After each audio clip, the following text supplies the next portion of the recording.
Three-Sided Die. My name's Tim. I'm the tabletop and RPG organizer for GX3 this year. And Yeah. Somebody give that man a mic. He's why you have tabletop games? Give that man a mic. Oh, Mike, look. Can you hear me now? Hello. There, that's better. Yeah. So I'm the GX3 tabletop RPG organizer, and today with me we've got some really awesome guests from the tabletop and RPG industry, I guess. Ooh, dun dun dun. And to my left is Jeremy Crawford from Wizards of the Coast, and then Wesley Schneider from Paizo Incorporated, and then Steve Kenson from Green Ronin, and Donna Prior from Green Ronin, and Joe Carriker from Green Ronin. So let's give everyone a warm welcome. Yay. You take it away, Steve. Okay. Let's see. All right. This is live. Good. So this panel got started 4 or 5 years ago, several years ago, at Gen Con. When several of us who are queer and in the industry, and we're talking about the notion of queer community in the industry, basically said, hey, how come there isn't a thing at Gen Con where we talk about that? So we decided to make that happen. We proposed it. Gen Con said yes. We showed up for the first one having absolutely no idea what was going to happen or who was going to show up. And we had standing room only in our seminar room. And we were like, oh, so apparently we weren't the only ones who thought this was a good idea. And so it proved to be a wonderful opportunity for dialogue and for us to share our insights and our experiences. And it has had a really real measurable impact on how the tabletop industry handles inclusivity and queer issues. A lot has changed since we first started doing this panel at Gen Con those years ago in a relatively short amount of time. And tabletop games have become more inclusive, and we've learned to do better about a lot of things, and we hope to continue to learn to do better. And so that's a lot of what this is about. It's an opportunity for, in addition to a great opportunity to get a bunch of queer tabletop gamers all in the same room together and give you all a chance to say hi to each other. Is just a great opportunity for all of us to learn to do better when it comes to matters of inclusiveness and queer content and openness in our beloved hobby. So that's pretty much it in a nutshell. So basically what I'm saying is we would love to hear from you as far as your experiences and your questions and your insights, and if there's the thing you have always wanted to ask or know or tell us, we would love to hear that too. I mean, otherwise we're all talkers and we can keep on talking, but we would much rather hear from what you guys think and want to know. So, if you have a question, just kind of flag me down, because that's what I'm here for, and then I will just get you up in front and you can ask it. And that's what I encourage right now. So maybe, is this mic on? There you go. Yeah. So I think maybe to help, how about we go also down the line, starting with you, Joe, and talk about some of the games we've worked on, because I think provide some context. Provide some context so you know what we've worked on. All of us not only play these games, but we make them. And so this is your chance to talk to some of the game makers. As Steve said, we have all of us seen from within the industry the evolution that it has gone through, not only in terms of the content becoming more queer aware, but also there being more and more places at the table for queer creators who are bringing their unique perspectives to the work that we do. My name is Joseph Carriker. I'm currently the developer for A Song of Ice and Fire role-playing from Green Ronin, as well as working on a variety of things. In the past, I've done a lot of work for White Wolf games. I've probably worked on most of the game lines that White Wolf has done. Exalted and Scion and old and new World of Darkness, World of Darkness and Chronicles of Darkness. TM. And I've been gaming for a while, and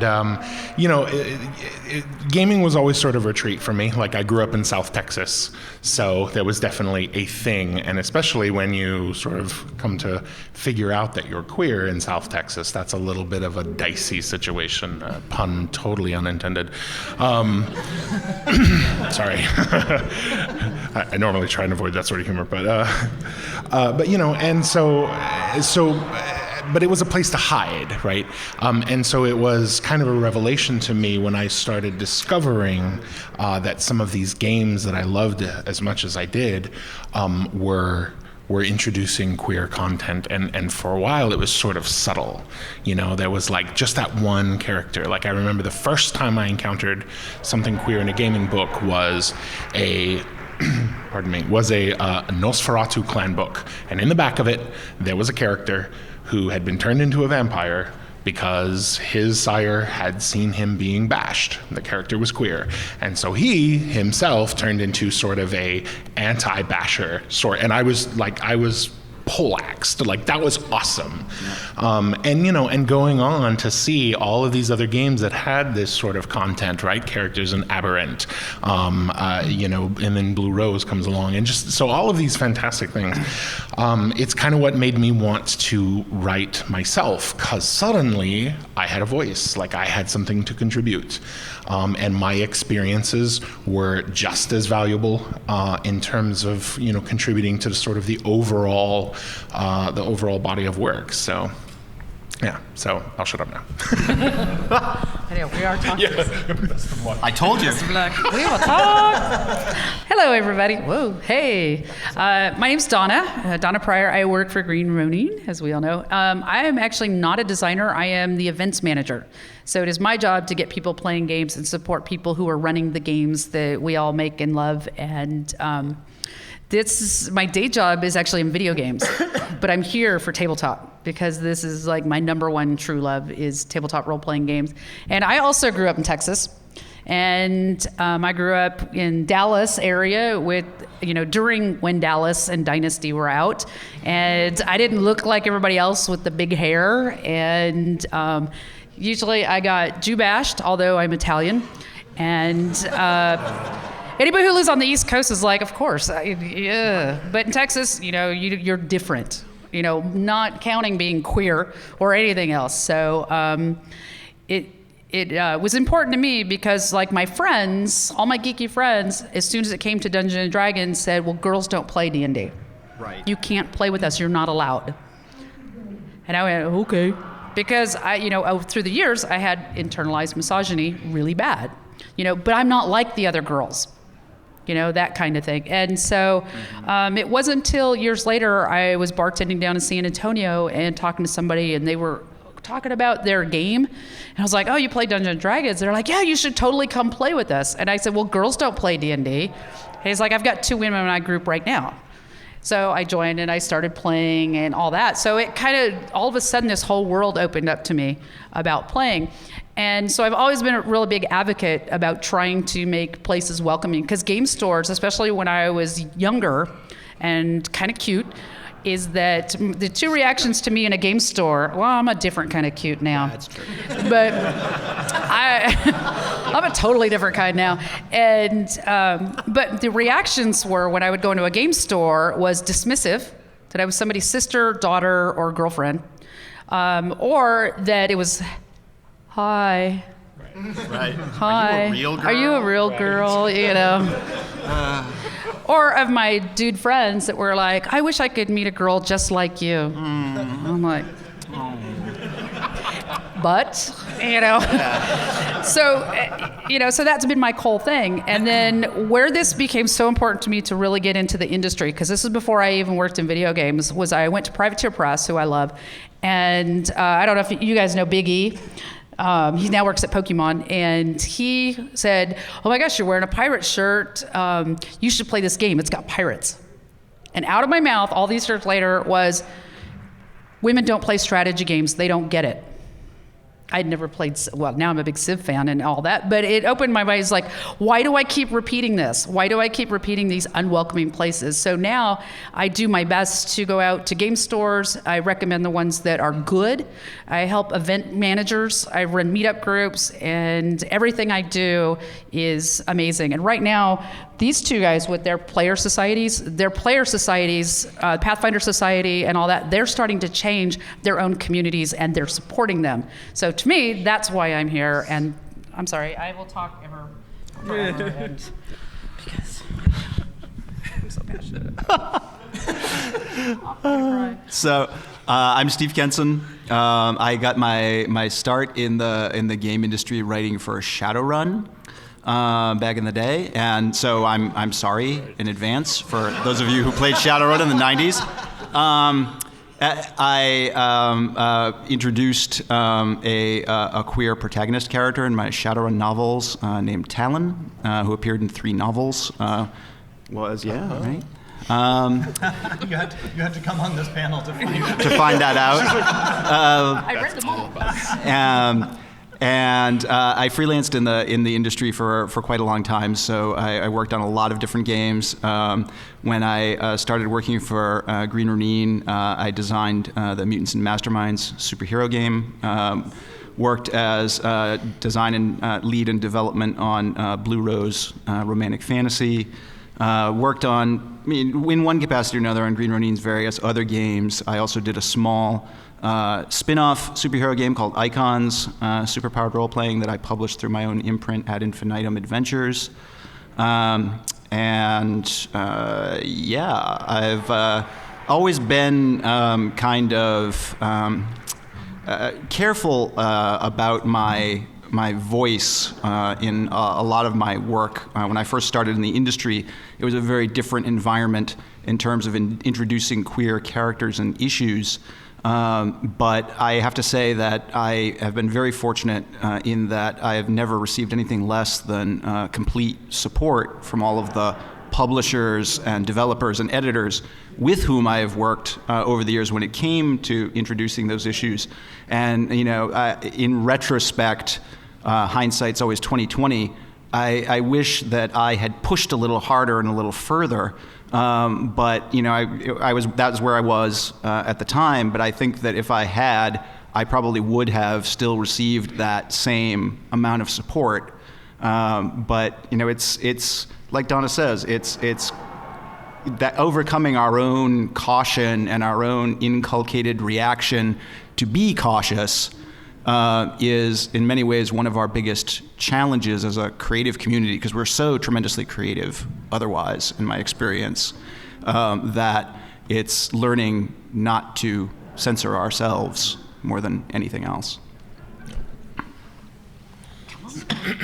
Here, see if this one works, maybe. Oh, hey, check that out. Look, it moves around. Great. How's that? Is that a little better? Okay. I'm Wesley Schneider. I'm editor-in-chief at Paizo Publishing and a co-creator of the Pathfinder role-playing game. And actually, just to tag on to what Steve just said, I mean, with pretty much the case of everyone up here, nobody's going to tell us no. Like, you've got one of the highest power teams of tabletop designers what there is in front of you right now. Like, anything Jeremy writes is going in that D&D book. Anything I write is going in a Pathfinder book. Same with Steve and Donna and Joe. First, there's nobody that we work with that's going to be the gatekeeper who's being like, yeah, that's a little, could you maybe make it a little less gay? That sort of thing. Like, nobody's going to tell us that. And in fact, nobody can really fucking stop us. It says like I'm saying that for applause, but like, quite literally, like I'm one of the last person that touches a Pathfinder book. Like, nobody is. There is no gatekeeper. Right. Like we are the gatekeepers up here. Yes, we've stormed and taken the gate. Exactly. And they're not giving it back. No. Well, so first of all, I mean, what that says is a couple different things. One, tabletop's really queer. Like, you might not realize it, but that, like, secret gamer Illuminati, it's kind of real. And it's not that secret. Not anymore, thanks, Wes. Donna has the damn shirt on. So the other element of that is, in some cases, what happens is, like Steve was saying, we are our own worst enemies. I mean, I have no idea how many times, like, I started to write something, or even 3, 4, 5 years ago, would have been like, ooh, that's a little too maybe agenda-y. I don't want to, like, I like my role here, I like my position, like I want to be able to continue utilizing this. I don't want to do the thing that's too gay, and then have people come down and be like, have some mystery group be like, yeah, you're at about a 9, could you make it about a 6? But now that we've, I think by baby steps, have seen more queer content get out into gaming stuff, we're seeing that there has not been this backlash. Sure, there are assholes. There will always be assholes. It doesn't fucking matter because we've got a group like this that's interested in furthering that. But now that we have seen so much success with adding queer content to tabletop, most of us have done that because those are the stories that we want to tell.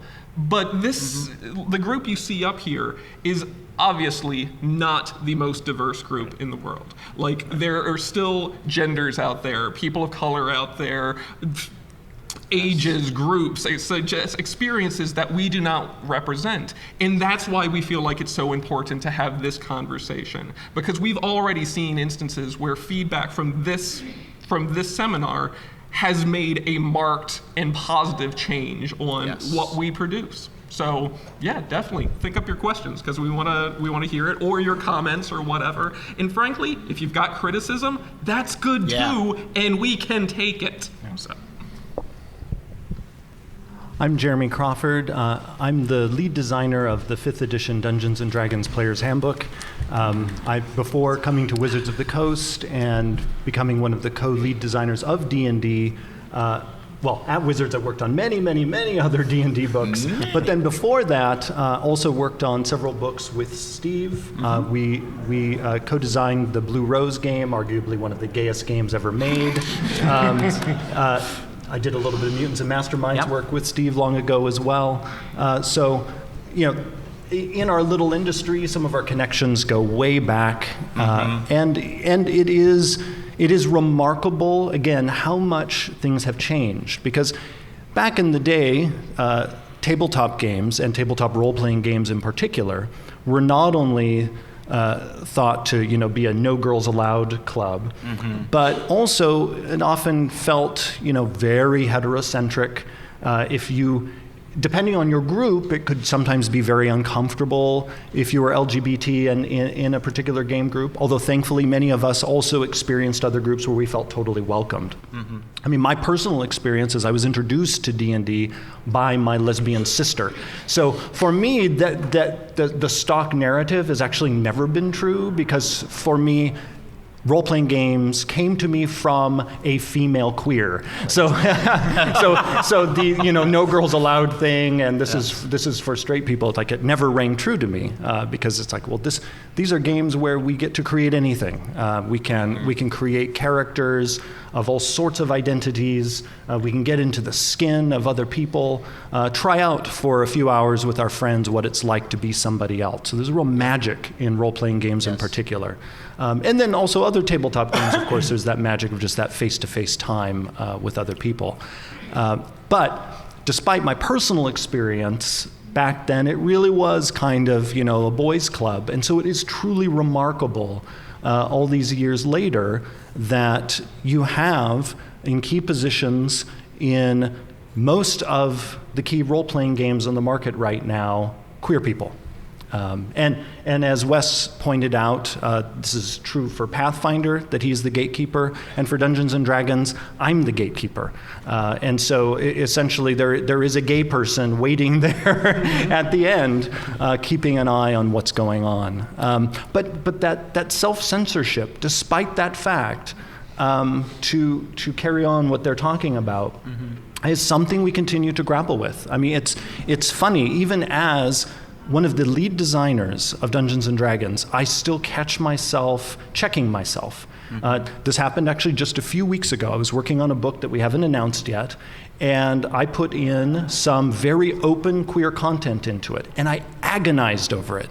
I kept saying to myself, is this too gay? Am I just doing this as fan service to myself? But I then had to talk myself off the ledge by reminding myself, this book, like every other page, you hear about these husbands and wives, and this straight person loving this other straight person, and so I'm like, for fuck's sake, this book can take a gay couple or two, but it is really amazing. Again, even those of us who are doing the work, and we even have the power, we have to sometimes fight our own internal demons, like, are we being too loud, and I think that's often, like, whatever minority any of us might be a part of, there's often that risk of thinking, am I doing too much? Are they going to think I'm one of those, those loud ones who's shrilly clamoring for their agenda? And again, sometimes we just have to be like, no, we need to keep pushing. We need to make sure we're always visible, because we know historically it's when we're invisible, again, not only for queer people, but really any minority, that's when the tide turns against us, and why we have to stand together, and we also have to stand up for ourselves. We have to have those moments with ourselves, like I had, of like, oh, for fuck's sake. And so now the book has, and I mean, I made it very clear, because also I get tired sometimes of how we are a little subtle sometimes. Well, if someone blinks, they might not notice these characters are a couple. Whereas at this time I was like, I emboldened myself, and I actually said, no, like, this is their bedroom. Where they sleep together. Yes. He has pink armor on the back of the module. Yeah. So if you have questions, comments, criticisms. I just want to tag one small thing, because we will keep talking, onto the thing Jeremy brought up too, is the wonderful environment of tabletop role play that allows us to experiment with so many different experiences.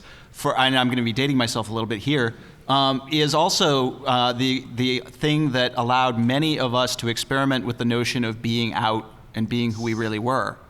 I came out through RPGs and got a chance to experience what it was like to really be my true self in the realm of my imaginative gameplay. And that, in many regards, is what gave me the courage to really embrace that and be who I am. And I think that is and has been a wonderful opportunity for many queer folks. It's something that you see come up again and again, where, like Steve just mentioned, that a lot of people, before they come out to, like, for reals, come out in their gay group, great, yes. In their game group, where it's like, oh, my character's bi. Been there. Yeah, right. It's like, and then you just kind of look around the room. It's like, oh, everybody seems pretty cool. Okay with that. It's like, my next character's gay. Dial up a little. Okay, everybody's cool there. So there is not a term for that I know of yet, but I expect somebody on this panel to coin it. Just the other thing, real quick, is I've actually got a question for everybody in this room. Yay. Why aren't you writing for us? Right? It's the sort of thing where all of our emails are online. You have our names in the correct spellings in the book in your hands. If you look it up, you will find our professional addresses. Tabletop is an incredibly do-it-yourself hobby. you're already creating this game if you're playing. If you're GMing, if you're making characters, if you're telling stories, if you're doing fan fiction, if you're doing art, you are participating in the experience of making these games. Why are all of my writers, not all of my writers, this is hyperbole, but enough, straight white dudes? Like, there are so many women in this room. You should be writing for me. I want to know your stories. I want to hear how the games are different, or how you make these stories different. All the queer audience, the people of color in this room, everybody. Right now, we get so much of the experience that is like, oh, well, maybe I'm not good enough, maybe I don't have the experience, maybe whatever. We all start someplace. Yep. Email me, email Jeremy, Stephen, everybody on this panel. If you want to do this professionally, if this is your hobby, if this is what you love, let us know. We want to help you, and frankly, it helps us as well. I mean, if you can help us tell better stories, have more diverse games, whatever have you, we want that. So this is your invitation. Please. Bug us, write for us, let us give you money, and help us make the genre that we love just better. Yeah. And I want to. I keep forgetting because I'm so loud on this side. Just as an aside, the great thing about tabletop, you can work for all of us at the same time. Mm-hmm. That's right. That's hot. Yeah. Not recommended. Yeah, we will ask you about what your deadlines are. Yeah. Yes. Yeah, there's that. You guys want to do some questions? Yes, please. Yeah. Okay, so what we'll do is just get your hands up, and I'll pick like the first couple, and then I'll just kind of keep going through the audience, if that's cool with everybody. So who's got some questions? I got one, and then two right there. So here's my question. As someone for whom it is particularly difficult to specifically write, how can I help queer the tabletop space, without specifically writing an entire world? I do GM for Paizo at Gen Con and things like that, and I try to introduce a little bit. There's still, I don't know, it seems like there's a lot of places. I think perhaps Donna could tackle this first. Yep. Are you saying that because I keep saying that I need to start writing and I don't? That's just a bonus. That's just a bonus. What's really funny is that for Blue Rose, our official Gen Con demo was written by one of our GMs who GMs for us at Gen Con.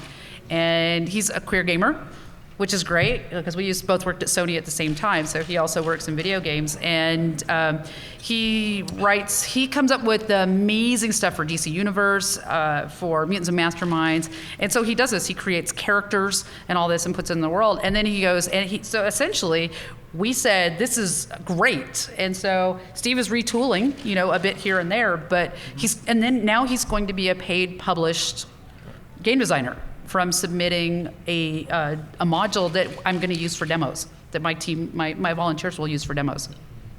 And just by doing what you're doing, being an out queer person at the game table, especially as a game master, you're doing that key work because you're, even if you don't feel the passion for writing or editing or being a game designer, you're making it so that your fellow gamers feel like they have a place. And you're also stretching some of your heterosexual fellow gamers who suddenly their world is getting bigger. Because one of the things I love is that often at the game table, while we're exploring these imaginary worlds, we realize that the world we live in is just as wondrous, with people far more varied than many people realize. We each have such unique perspectives, such different experiences. So in a way, I would say you are already doing work in this industry. You are already helping build it. Yeah.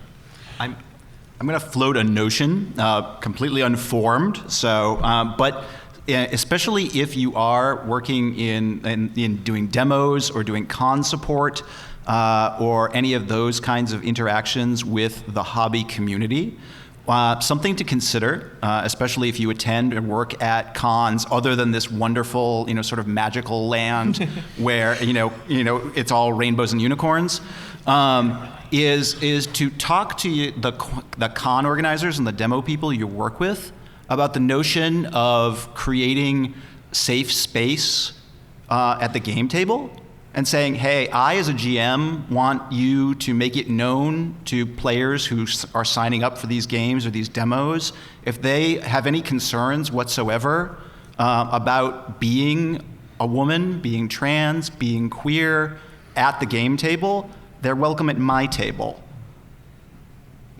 My table is a safe space, and I will ensure there will be no nonsense at my table. Yeah. They can be comfortable here. Because really a big part of our work in community is creating our own spaces. So that's a terrific opportunity, to me. When I was a young budding queer, so far in the closet I could see Narnia.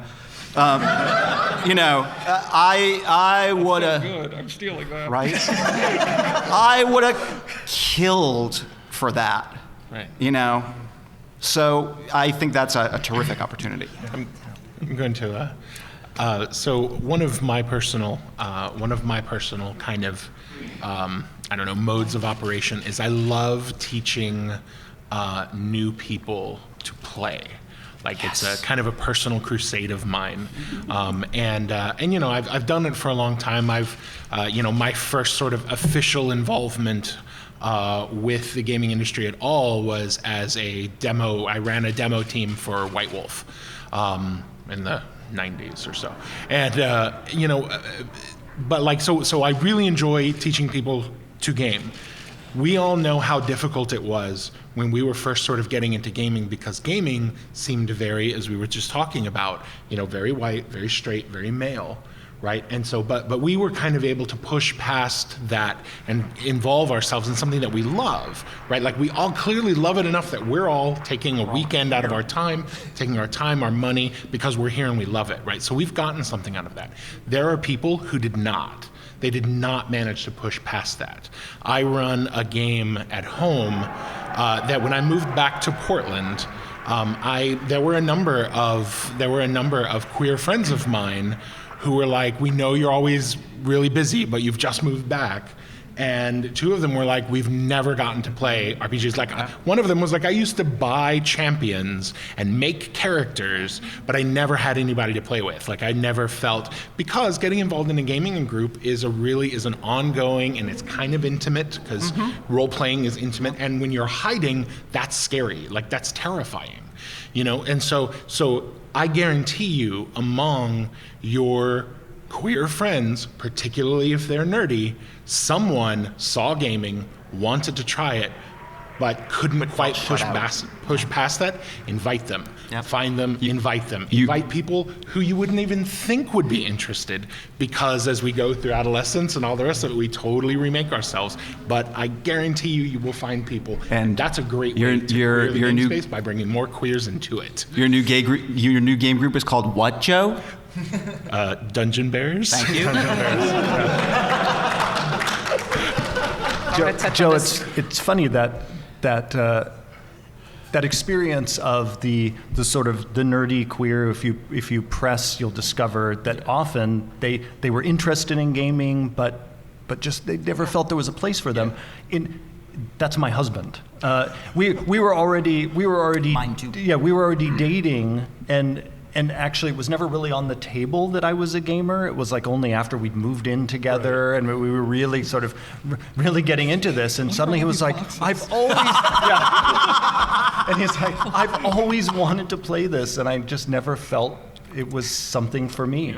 And now pull up a chair. In every D&D campaign I run, he is always one of my players. Yeah, because to touch on this, as an event organizer, I am always, but who's my Mutants and Masterminds people over here? Do you want to come to Gen Con? I mean, I can't fly you out there, but do you want to come to Gen Con and run Mutants and Masterminds? Okay, there we go. That's how I do it. So, good answer. So, the hard part about like reaching out, it's hard enough to get anybody to play tabletop who has always felt unwelcome, no matter who you are. And so you have to get for me, I get really creative. Steve's Icons is amazing. Mutants and Masterminds is actually too crunchy for me, and that's okay. People are okay for that, but I love Steve's. Icons is deliciously creamy and stuff. It is. It's so wonderful. But so for me, as a way to get people who's like, well, I don't like fantasy, I don't like cyberpunk, I don't like steampunk, and I was like, well, I'm going to run a Sailor Moon game on Icons. And now I've got 15 people that want to play this. I know what I will be doing when we get back to Seattle. Next question, please. Yeah. Yes, please. I don't want to be like the Yeah, worst, but we should probably answer more than one question. And who, right there? Okay.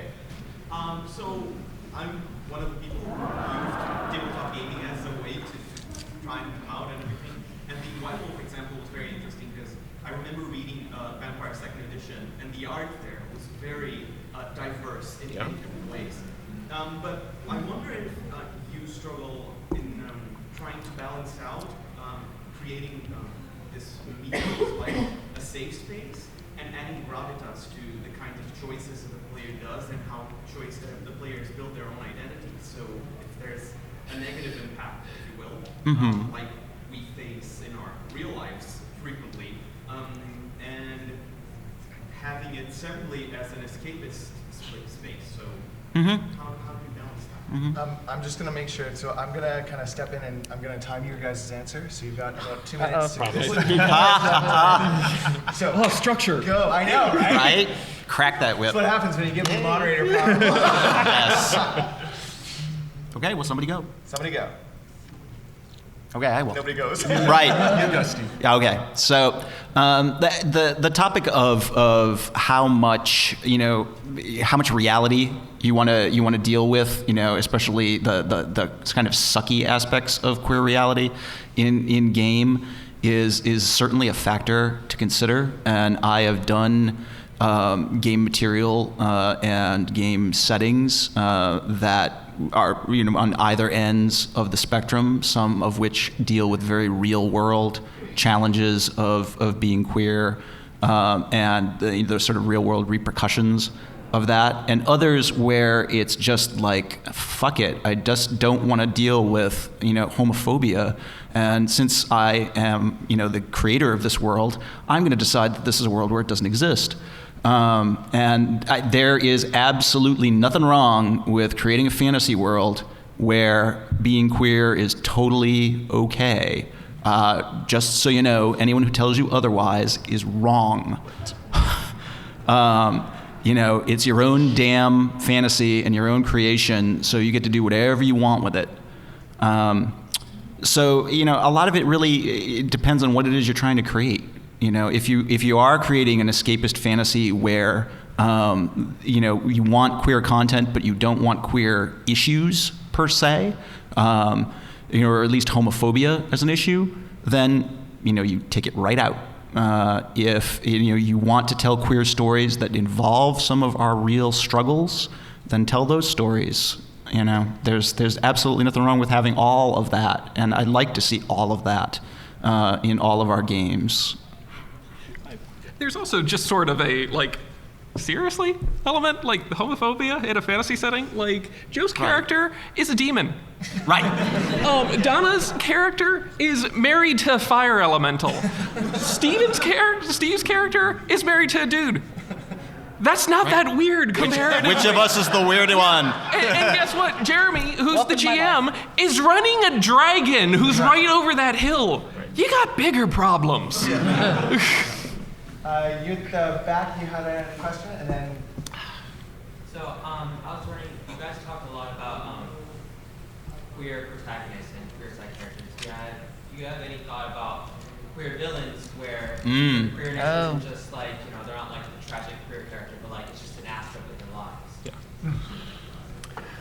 lives? Often I've told our writers over recent years, when I'm encouraging them to include more queer content in D&D books, to make it clear to them I mean queer characters of all sorts. That means heroic characters, but also villainous characters. Because one of the crucial aspects of us being treated like the full human beings we are is to be given the ability to have the full range of human possibility, which means we're not always going to be good guys. It's just what I ask of our writers is just make sure that it's not some tired stereotype, and that whether the character is a hero or a villain or just an innocent bystander, that being gay or trans or lesbian or what have you isn't their only defining characteristic. Because often it's sometimes the person think, oh, I checked that box, I'm done. I have a character. It's like, no, that's a human being. There are many other aspects of their life, and again, that includes the potential for villainy. And so I actually consider it sort of as a part of like long-range inclusiveness. I'll feel like we have fully arrived where people won't even blink if they see a movie where either there was like a gay hero or the bad guy was gay, but their villainy wasn't fueled by being gay. If that makes sense. Yeah. This is kind of a pet topic of mine. Representation is a really big deal to me, and by that I mean transcending tokenism, right? Because the problem is when you say, well, I'm going to have this singular character that is a part of this minority. As a creator, as a storyteller, you have imbued the responsibility for being that entire thing into that one person, which means that we then have to deal with thoughts of if the only gay character in your narrative is a villain, then you are thereby making an equal sign between queer and villainy. And that's why it's important to have genuinely robustly diverse characters in those sorts of situations. Indeed. So you were next, and then we'll go to you. So I'm going to specifically talk about the Pathfinder card game because I would say I'm really, really pleased with a lot of the female characters in it personally. I love Siwar, I love Enora, I love Flenta. There's just so many female characters that I absolutely love and that I see all kinds of parts of myself in. But I am very uninterested in most of the male characters because I find a lot of them kind of zany and a little brown and interesting in comparison to how vibrant and colorful and different the females are, which I think is great for the women and not so great for the men. And so, even though I'm specifically aiming this with Pathfinder card game, this is kind of a feeling that I have about a lot of tabletop things in general, that a lot of times the male characters and things seem very uninteresting, and I thought that was just kind of the way that things were, but it sounds like that's not an unavoidable thing, it's just something that writers happen to be doing. So what's your... My take on that is, isn't that fucking refreshing? I have legitimately never heard that before, and that's awesome. I love things pink and sparkling that you can't even describe. But you never see... You know what? You know what I'm going to do? I'm going to go back to our female lead designer of the Pathfinder Adventure card game and be like, hey, maybe give a little love to the guys. Right? And that's going to be it. One wants a little splash of color. Yeah. And it is truly an issue, actually. I have lost count of the number of times I've done art review for something for D&D, and have to say to one of our art directors, really? Another guy scowling? Oh, I'm surprised. Another man yelling. Do any of these men smile? Are any of them even vaguely appealing to anyone who has any interest in men, even as friends?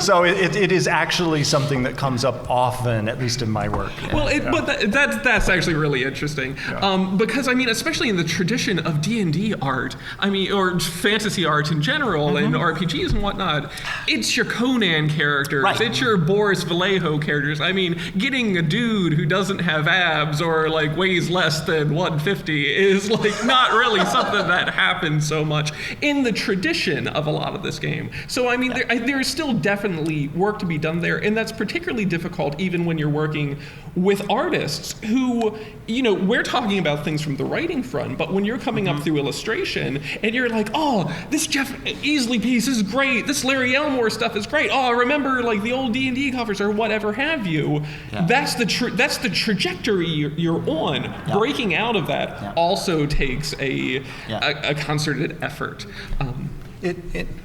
One reason as a video gamer, actually, I often like Japanese RPGs is the men get to be fabulous, and because in Western gaming there is this tendency where women over 30 do not exist and men under 20 don't exist, and so you have this like weird like age disparity, and again it's like men are almost never fabulous and women are sometimes relegated to being arm candy, and it's just like enough, please, I want to see that full palette. Yes. I had a quick question. I know you guys have said, specifically those of you that act as the gatekeepers in your respective companies, you've said that there's nobody else above you that's really able to ignore or overwrite or sort of eliminate queer content. Do you guys find yourselves having to censor or edit sort of non-friendly or non-queer acceptable, or do you ever run into problems with like homophobia or anything else like that from your writers or editors or anything else like that, or is that non-existent for you in the industry? In the last 8.5 years, there have been several times where I have squashed inadvertent homophobia or misogyny. And I say inadvertent because it always has been. Just about everyone I have met working on our games is well-meaning, but a lot of people, particularly if they're a member of majority, just aren't sensitive to it sometimes, and so they can't see it. Yeah, so there's often there's sort of this accidental misogyny or homophobia, or even more rarely, thank goodness, sometimes even some accidental racism. And so for me, it's always important to be vigilant for that, because I've never had overt cases of any of those, thank goodness. But it's that accidental stuff you have to sometimes keep an eye out for. Yeah. Something else that also comes up a lot is whether you're creative, whether you're editing somebody's creative work. When you get to characters, a lot of the times you fill in your default, your placeholder or whatnot, like, oh, I've got a vampire hunter character, so it's going to be Solomon Kane, and you just move right on. But a lot of times that means white dude. Right. So actually, when you're writing, when you're creating, going through and being like, okay, this is the placeholder for now, but when you're actually delving into it, it's like, well, why? Could this be a person of color? Could this be a woman? Could this be whatever? Could this person be 80? Does that make it more interesting? If the answer is yes, maybe you want to go that way. The other thing that I think is also illuminating is being sensitive to these topics is it's not like some point we're going to get there. We're going to get diverse. We will have reached diversity and it's handled. It's something that we've got to always be considering. Something that was very illuminating for us at Paizo was nobody was doing anything intentionally sexist. I think our team is really forward-thinking and conscious about that. But one of our editors, Judy Bauer, was going through like an adventure, and is just going through, and she got into the habit of tallying up the genders. Yeah. She brought one adventure back to a developer and was like, so you guys know, there are 40 characters in this. 3 of them are women. 2 of those women are prostitutes. 1 of those women is dead. And this is to one of our developers who's just like, as soon as he saw that, he's just like, oh. Nothing intentional, but he had a deadline. He's trying to get through. He just wasn't thinking about it. And so now that's something we try to keep an eye on. Somewhat similar incident, very briefly. There was an issue where I brought to the attention of our writers to go back and look at your text and look at how you handle the descriptions of your male and female characters and tell me how many of the female characters you describe whether or not they are attractive and how many of the male characters you describe whether or not they are attractive. Because I noticed in manuscripts, always, the very first thing, almost very first thing you hear about any female character is whether or not she's beautiful. Right. I am sad to say that this is a search I do on every single book that lands on my desk. Yeah. Because what you're saying, it's so far from being hyperbole, it makes me sad. Right. Because I have to search through every book for every female character and make sure, and basically see, beautiful, lovely, sexy. Right. And that's the handsome, even. Yes, and that's the only thing we're told about her. Yep. Yeah. Right. She's pretty. We're going to get one last question in. So I'm going to make it quick. Since we've been hearing so much about like writing, especially that, I wanted to hear like maybe from one or three of you guys, like what the most interesting story you have seen in like a D&D or Pathfinder situation, and one that you would like to see. Because I would love to see like a group of D&D players battling through a BDSM dungeon where they have to kill again, and then like navigate a maze while getting whipped at the same time. That's something that. Call me for adventures. Right. Well, yeah. Who wants to be the businessman here?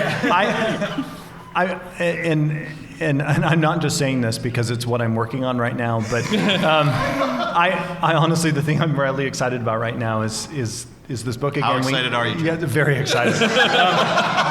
I'll tell you even more later. Promises.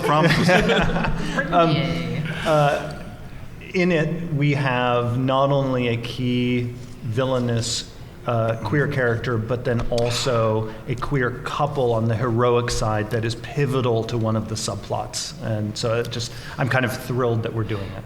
Yeah, indeed. All right. Okay. Awesome. So everyone, that is the time we have allotted. Can I get a really, really amazing round of applause, please? Thank you.